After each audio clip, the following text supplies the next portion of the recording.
tema que preocupa y mucho. Hay dos situaciones muy particulares, sobre todo en el ámbito de la provincia de Buenos Aires, pero lo podemos extender a todo el país. Primero es la superpoblación en las cárceles.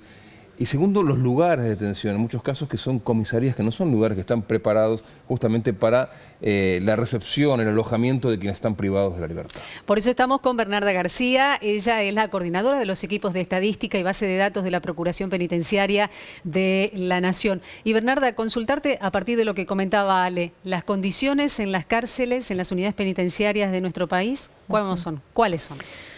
Las condiciones son las que se están imaginando ustedes, son precarias, son malas. Quizás el caso del Servicio Penitenciario Federal viene a ser una suerte de excepción en relación a otras jurisdicciones, como el caso de la bonaerense. Pero sí, lo que tiene el Servicio Penitenciario Federal son cárceles que datan de fechas muy distantes. Entonces tenemos grandes complejos carcelarios, como el caso del Complejo 1 de Seiza o el Complejo 2 de Marcos Paz, cárceles inauguradas a principios de la década del 2000, que conviven con otros espacios inaugurados como el caso de Villa Devoto en 1927, en donde no se han hecho las reformas quizás edilicias que deberían habérsele hecho. ¿Y cómo se maneja este tema? Porque, a ver, lo primero que supongo que a la hora de imaginar la política carcelaria, uno no quiere generar o construir nuevas cárceles, porque lo que se quiere en realidad es disminuir la cantidad de delitos. Uno no quiere pensar en construir más cárceles para alojar más gente, quiere uno pensar en disminuir la posibilidad de que se cometan los delitos. Pero esas realidades son contrapuestas, ¿no? Y en el medio quedamos como una sinergia donde a veces nos paralizamos. ¿Qué se hace?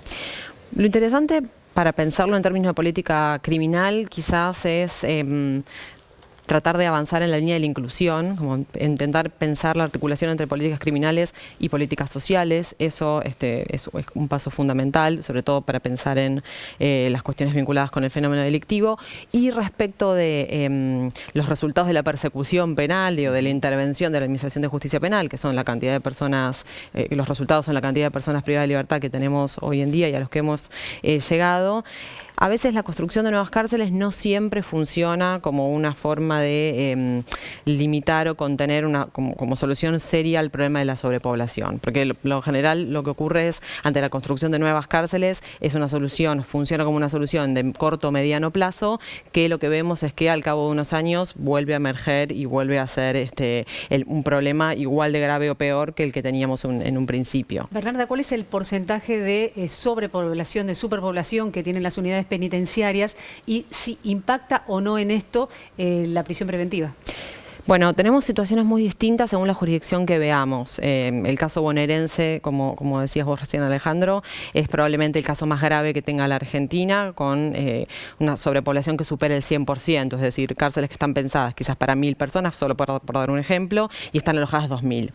Lo que está sucediendo en el ámbito federal, que es en donde la Procuración trabaja de forma prioritaria, es que en el año 2016-2017 empezamos a ver pequeños focos de sobrepoblación en algunas cárceles en particular, y para el año 2018-2019 y lo que estamos viendo del 2020 ya encontramos sobrepoblación generalizada y tenemos aproximadamente un 16%, que también es una cifra que nosotros siempre proponemos cuestionar, porque no existen criterios claros y confiables a partir de los cuales se fija el cupo carcelario de cada unidad. Con lo cual, esas son las cifras oficiales que tenemos y lo que los organismos de derechos humanos consideramos es que probablemente el escenario sea aún peor. A ver, yo sé que hay jurisdicciones, una cosa es el Servicio Penitenciario Federal, otra el bonaerense, pero para el imaginario común general son cárceles, ¿no?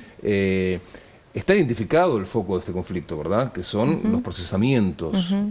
10 de cada 10 detenidos, 6 están procesados sin condena firme y 4 son presos con todas las letras. Se mezclan todos juntos en el mismo lugar y cuando no alcanzan van a las comisarías. ¿Cómo se trabaja esto? Porque las herramientas legales están, no debería pasar más de 2 años entre el inicio de una causa y la condena. Sí, y además la prisión preventiva en la legislación argentina está pensada como una excepción y lo que sucede es que funciona como la regla.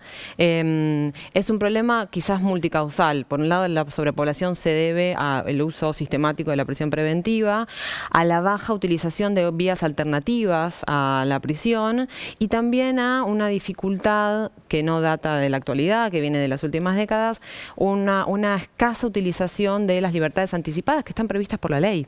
Son muy claros los requisitos y los criterios a partir de los cuales un juez o una jueza puede firmarle un egreso anticipado, una libertad condicional o una libertad anticipada a una persona.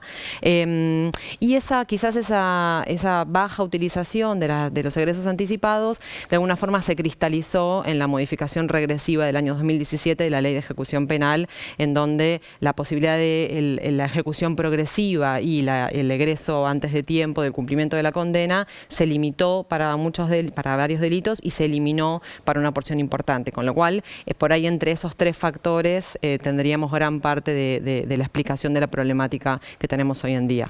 Bernarda, hablabas de la libertad condicional, de la libertad anticipada contemplada en la ley. Sin embargo, por lo menos mediáticamente, es uno de los grandes cuestionamientos cuando una de las personas que sale vuelve a cometer el delito, reincide.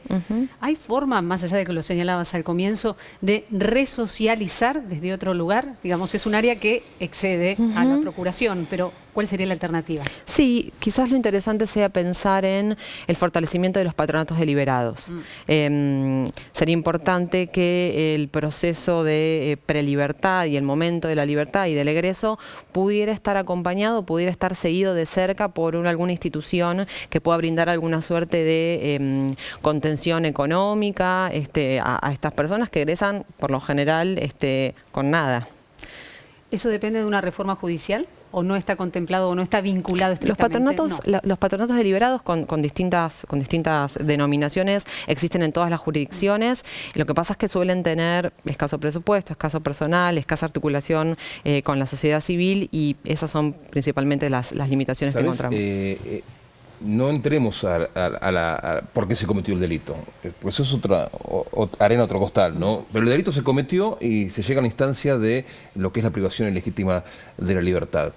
Veníamos hablando en estos últimos días de los manicomios, ¿no? Que también son depósitos, en muchos casos, de pacientes que se cronifican y quedan ahí como privados de su libertad, también como presos. En el caso de las cárceles, ¿vos sentís que el sistema fracasó? No. Bueno, sí, si lo pensamos en torno de brindar posibilidades a las personas para que salgan quizás con una nueva formación, con la posibilidad de salir con un nuevo nivel educativo alcanzado. En ese sentido, sí, sí, sin duda. Consultarte sobre tu opinión respecto a las pulseras. Las pulseras electrónicas como alternativa, claro. Tobilleras electrónicas, claro, como alternativa para, bueno, de alguna manera retirar o permitir estas libertades sin estar dentro de la infraestructura carcelaria. Sí, es algo positivo. Digo, cualquier vía, en este caso, cualquier medida que puede pensarse como alternativa, como en el caso de los dispositivos electrónicos, siempre funcionan, brinda no solamente la posibilidad de solucionar o por lo menos morigerar la conflictividad y la sobrepoblación, pero además también tiene una dimensión muy importante que permite que la persona privada de su libertad no pierda el vínculo con su familia, sobre todo en el caso de madres o padres de niños y niñas pequeños. Eso es fundamental porque sobre todo permite el no desmembramiento de la familia. Más allá de la familia penitenciaria, como se le dice, ¿no? A quienes trabajan en las diferentes cárceles, que puede haber excesos, abusos, pero digamos, tienen una preparación para el trato diario con los detenidos. Vemos que, sobre todo en la provincia de Buenos Aires, muchísimas comisarías se utilizan como centros de detención, de reclusión, casi en el 90% en todos los casos, para los procesados, ¿no?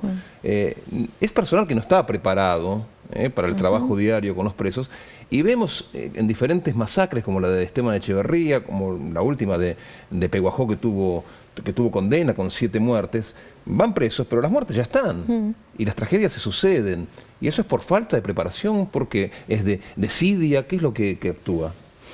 Bueno, la particularidad de los servicios penitenciarios es que son una de las fuerzas de seguridad que no han recibido purgas después de la última dictadura militar, con lo cual hay algo ahí que puede pensarse en torno a la importancia de la desmilitarización de estas fuerzas de seguridad, sobre todo pensando en la función que tienen de custodia y de vínculo permanente con las personas privadas de su libertad. Por eso ha habido distintos proyectos de propuestas para desverticalizar y desmilitarizar los servicios penitenciarios en particular. Eso probablemente se dotaría de mayores capacidades y de una posibilidad de otro tipo de vínculo seguramente, de fijar mucho más, de limitar mucho más el vínculo. La policía en particular y las comisarías no deberían tener trato directo con los presos como lugar de alojamiento permanente. No, pero bueno, ocurre, y sobre todo en escenarios tan sobrepoblados como el caso bonaerense, por ejemplo. Bernarda, señalabas de la formación que se remite a la dictadura militar. Muchas denuncias sobre torturas. ¿Qué información recabaron ustedes? ¿Qué datos estadísticos respecto a esta situación? Sí, la Procuración tiene un protocolo de actuación que se aplica ante todos los casos que conocemos respecto de situaciones de tortura. Lo que identificamos es que año a año, con oscilaciones, hay aproximadamente un mínimo de 500 casos de tortura documentados e investigados por parte de la Procuración, que en su mayoría son agresiones físicas. ¿Con qué objetivo? ¿Cuál es la búsqueda? ¿Información o es simplemente castigo para ejemplificar ante el resto? Es una herramienta de gobierno y de disciplinamiento, fundamentalmente. Que ocurre y que atraviesa todos los espacios de encierro. Y eso es solamente en el caso federal. Desconozco los datos de bonaerense y otras jurisdicciones, pero también es una corriente. Y esa cifra, que quizás uno puede pensar, puede ser más o menos contenida, no refleja lo que ocurre en las prisiones, sino que es pensado como un piso mínimo. Y esa cantidad de casos lo que nos permite identificar es que es un fenómeno estructural, sistemático y vigente en los espacios de detención. Bernarda, gracias por habernos acompañado con esta información. No, por favor, gracias a ustedes.